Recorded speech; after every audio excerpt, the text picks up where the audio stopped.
we are ranked third in the Philippines. For the PhD subject rankings, we are ranked as a top Philippine university in the physical sciences. In the PhD impact rankings, we excel in specific UN SDGs. Also, we are ranked second in the country with the most CHED Center of Excellence and Center of Development. Recently, we are ranked fourth as the best employer in the education sector as recognized by the Philippine Daily Inquirer. Now, how did we achieve our latest status? What drives research excellence at MSU IIT? What are institutional strategies and global outlook? The answers are all in letter P, just like our DUSD proposal with the programs. Of course, first is people. MSU IIT started as a Lanao Community High School, but then 57 years ago, on July 12, 1968, President Ferdinand Marcos Sr. signed Republic Act 5363 establishing MSU IIT.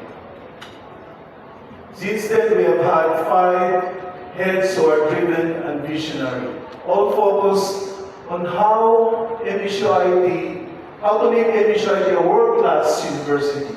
Our past leaders laid the foundations and sustained on how to make MSU IIT excellent in science and technology. Our current Chancellor, Attorney Iligan, has continued on with the dream of molding Filipino young people into a balanced individual of the future. That is, a well-educated S&T person with a heart.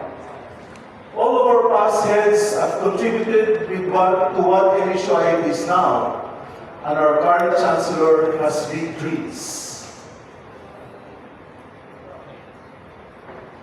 But of course, reaching our current status is also partly credited to 7 Vice Chancellors, 7 deans, dedicated staff in the various support offices, and our students.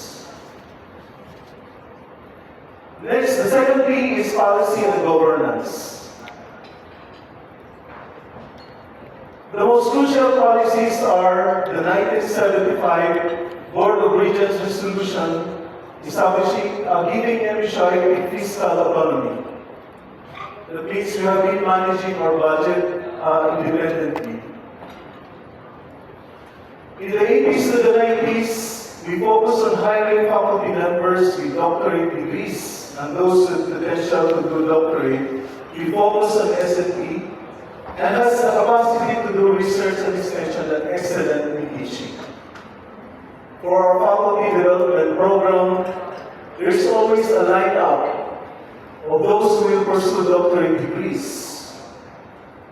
By 1998 to early 2000, our fruits of labor began to be harvested when we were recognized by CHED as centers of excellence and centers of development in various disciplines. Then in 2013, we implemented leading incentives for research and extension. We give monetary and honorific awards to those publishing, presenting papers in international conferences, and we also provide publication subsidy. In 2022, the election of Chancellor ushered a new era on further development of MSU IIT. We now have a clear focus on world rankings, internationalization, quality assurance, strategic infrastructures, and impact in the community.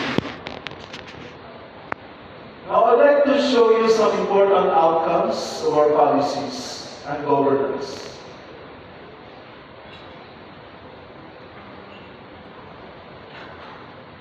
First, on the number of focused publications. After the implementation of our policies in 2013, by 2014, we have suddenly shoot up our publication to 90 Scopus publications.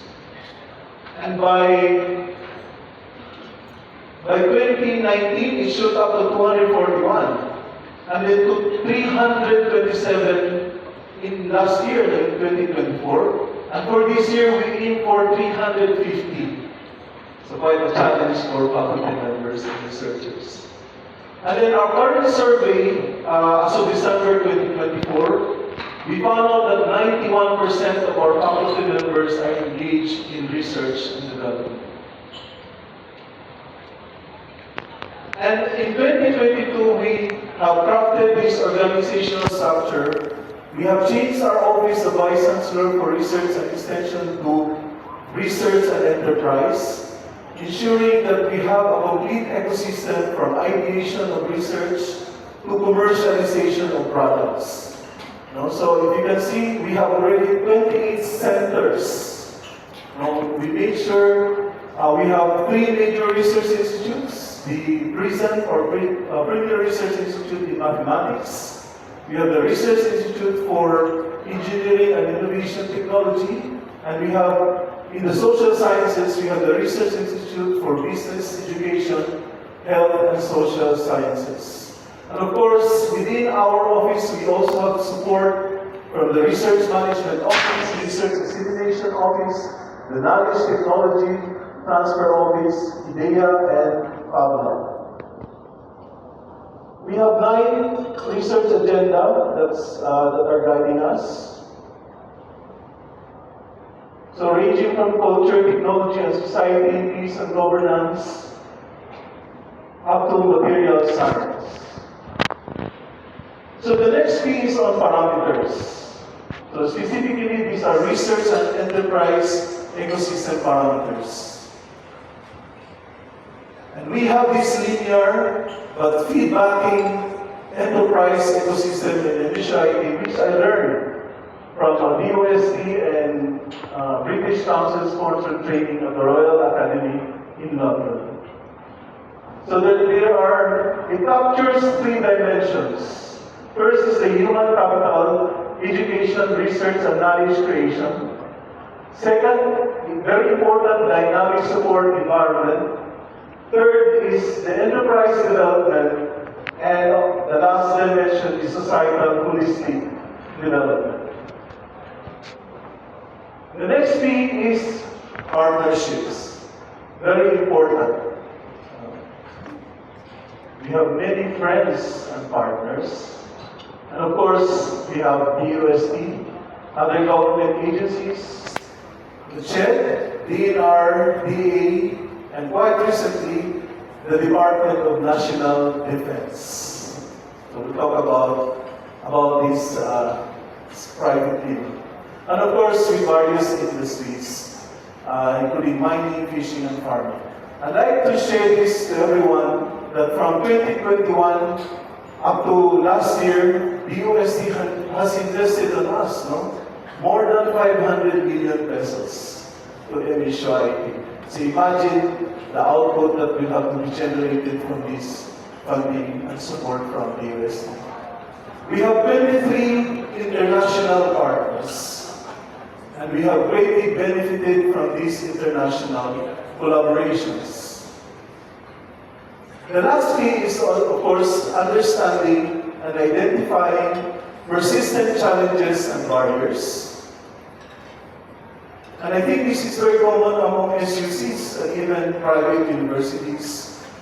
Now, the balancing of teaching and academic load, research grant limitations, hiring top faculty members and scholars, teaching administrative duties limiting research time, the need for policies to harmonize and balance workloads, the low and appreciated industry-driven research, and disparity in output between higher output in natural sciences than in social sciences. So in summary, this is the formula of the MSU, and hopefully we can lead Mindanao to the world. Thank you, and my takeaway message is, if MSU can do it, then all HCIs in the Philippines can. Thank you.